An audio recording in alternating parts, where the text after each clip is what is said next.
আজ শুক্রবার ছিল আর সকালে সূর্য উঠতেই আমাদের বাড়িটা একদম হইচই আর আনন্দে ভরে উঠেছিল।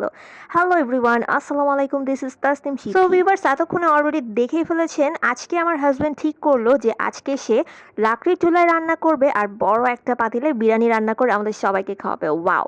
শুধু আমাদের জন্য না, তার ফ্রেন্ডস এবং এলাকার ছোট ভাইদের জন্য সে রান্না করে আজকে সবাইকে খাওয়াবে দাওয়াত দিয়ে। আর তার একটা মেমোরি রয়েছে, তার ছোটবেলায় নাকি তার দাদি নানিরা এভাবে লাকড়ির চুলায় বড় বড় পাতিলে রান্না করে অনেক মানুষ খাওয়াতো। সো আমাদেরকে আজকে সে এটাই দেখাচ্ছে। যদিও আমার এভাবে লাকড়ির চুলায় রান্নার কোনো রকম এক্সপিরিয়েন্স নাই, আর আমি আজকে ফার্স্ট টাইম দেখছি যে আমার হাজব্যান্ডকে এভাবে রান্না করতে। আর বাড়ির অবস্থা কি বলবো ভাই, দেখাই যাচ্ছে না, এত অবস্থা খারাপ।